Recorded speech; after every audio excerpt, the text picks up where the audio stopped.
The Titans secondary is god-awful, especially in the middle of the field. How do you think that translates when you're playing Tua and the Dolphins and Tyreek Hill? But it's also built into the number. That's why they're getting 14 points, and that's why Tyreek Hill's receiving prop is 106. So I think there are other ways to play this game. I'm going to look at the Titans side, and I'm going to look at a running back who may have an expanded role if this game is a blowout and there's nothing to play for. Because think about the Titans. Do you really want to run Derrick Henry into the ground if this game is not close? Do you really want to risk hurting one of your franchise players for a game that's meaningless? So I think we see Tyjae Spears get more reps in this game. We saw it last week against Indianapolis when Derrick Henry left the game, got 16 carries, 75 yards. And the thing about Tyjae Spears, not only is he a backup, but he's a good backup. Over the course of the season, he's averaging 5 yards per carry. So the number's really low here. Tonight, his number is 19.5 rushing yards.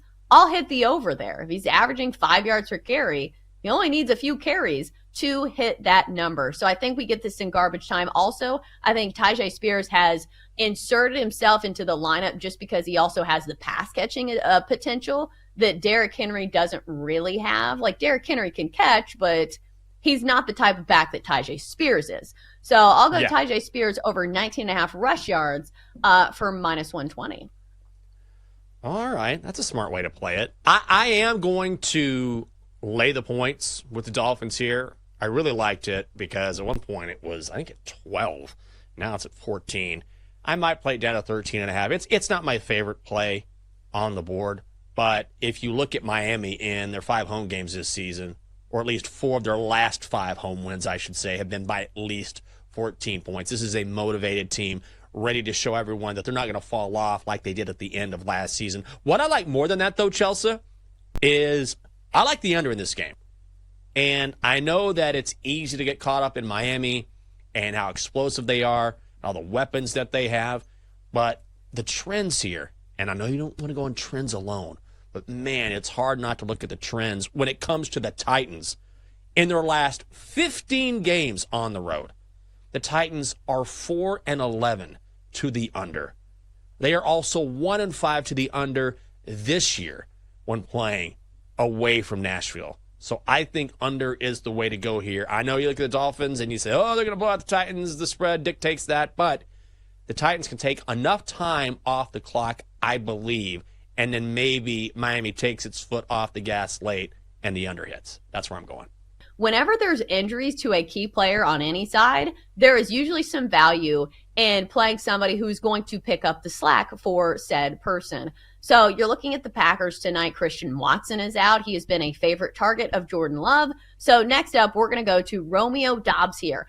Coming off a game where he had 72 receiving yards on 5 targets, 4 catches against the Chiefs. I think he's going to be the number 1 guy for Jordan Love tonight. So you're looking at his number. It's 45.5. I think that's totally reachable. You need the Giants to at least keep it close a little bit for the Packers to continue throwing the ball. But if you look at Jordan Love, he's had some really solid games, going close to 300 yards in most all of these games. So I think that is a solid play with Christian Watson out. We'll go Romeo Doubs over 45.5 receiving yards for minus 115 over at BetMGM. I'll tell you my favorite call on the board, Chelsa. Under 37. Oh, yeah. Let's go. I'm trying to think about the game script here. And if you're the Giants, again, 2 weeks to prepare, I really like betting on teams getting points with teams who've had extra time to get ready for a game. You know what they're going to do.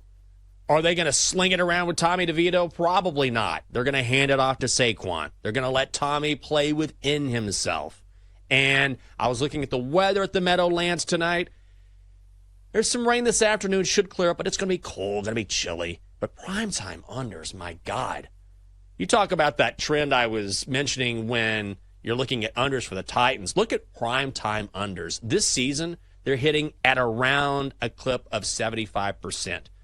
Over the last 4 seasons in the National Football League, when you have a total set at 37 or less, it hits at a clip of 78%. That's 4 seasons worth of evidence right there. I can't ignore it. I think we see a low-scoring game tonight. So I'm going to go under 37 in the Meadowlands. Probably my favorite play, but of course, I'm going to play it as part of a 7-point teaser. Grab the Giants and 13 points. I don't care. If you break the rules, you're going to get penalized. Like, how is nobody pointing the finger at Kadarius Toney? Like, I guess it's a good teammate to be like, hey, we're not going to point the finger at him. But at some point, you got to take some accountability. Because when you, again, break the rules, they're going to call you for it. You cannot penalize the referees for doing their job. Like, you got to do yours right, buddy. So, yes, it feels like a tantrum level of, complaining from Patrick Mahomes. This is not going to take away from Travis Kelce's career. Like, he's already the best tight end in the NFL. They're not going to point at one single play, and like you said, well, you were really close. If you would have had that touchdown pass, maybe you would have got in. So this feels like Patrick Mahomes and the Chiefs are taking zero accountability. Like, as a mom, I'm watching this all unfold, and I'm saying, okay, this is something that like a toddler would do. Number one, throw a tantrum when things don't go your way. And number two, skirt responsibility and put it on somebody else. Like, Patrick, what are you doing? This is what happens when you're a superstar in the NFL and you've had so much success and you get call after call after call after call. I guarantee you, if you go back over the course of Patrick Mahomes' career, do you know how many times we'll see a sack where it was roughing the quarterback, but it wasn't really roughing? Or he's touched as he's starting to go out of bounds and it's unnecessary roughness, hitting the player when he's walking out of bounds or going out of bounds. Like, dude, you have no reason to complain. You, Tom Brady, these guys who were superstars, and good for you, you've earned it. If you're a superstar in any league, you generally get the benefit of the doubt. But that doesn't come with the caveat that, oh, by the way, if there is an actual penalty, you also get the benefit of the doubt, and we don't call the penalty. You want to be pissed off? It's like you were saying, be pissed off at your teammate. There's no question. It was offsides, and I get it. We've all been there. You're cheering for a certain team, and one of your linemen jumps offsides, and it doesn't affect the play whatsoever, and they call it back. It has zero. This happens all the time in the National Football League. It's not new. This is not some sort of new, oh, I've never seen this. Wow. And he doesn't have the self-awareness to say, oh, maybe I need to take a step back. He's calling this embarrassing for the NFL. No, it's not. It's embarrassing for you. And then you go up to Josh Allen after the game. And how many times has Josh Allen been in a situation where he's had to go up to Patrick Mahomes, be the better man, be the bigger man, and just take the L while Patrick Mahomes says, oh, good game, buddy, and walks off. And then in a regular season game, you lose rightfully, and all you can say is, one of the worst effort calls I've ever seen, and you just walk off.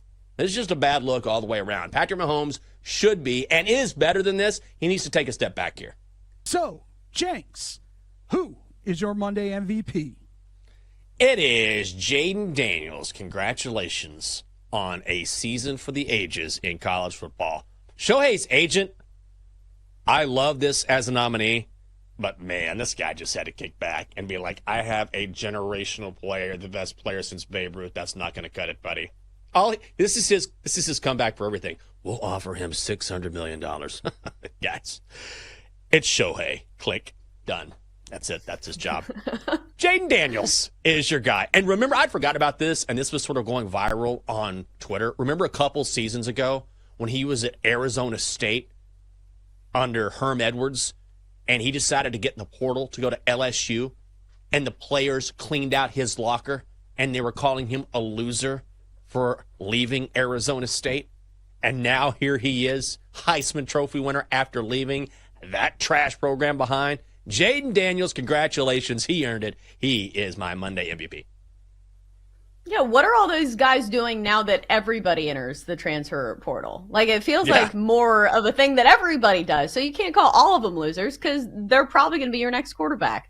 I do think Shohei's agent deserves some praise here because for how long has Scott Boras been top dog in the MLB when it comes to agents? So it was nice to see a different name other than Scott Boras raking in all of that money. But I'm going to go off the menu here because let's give some credit to Zach Wilson. a sentence that I never thought that I would be saying. There were so many good candidates for MVP across this weekend, across all sports. But what Zach Wilson did, I think, was really incredible. Not only did he have a phenomenal start where he had career bests in completion percentage and passer rating, but he also put up some of the best numbers of any quarterback in the NFL this week. Ranked fifth when it came to passing yards, 301 passing yards, went 27 of 36, 2 touchdowns, no interceptions, and a huge win over the Texans. Now, granted, the Jets aren't playing for much, but think about how much people were making fun of Zach Wilson. Nobody had made fun of a Jets quarterback more than Zach Wilson since the butt fumble and Mark Sanchez. So I'm going to give the MVP of my weekend to Zach Wilson.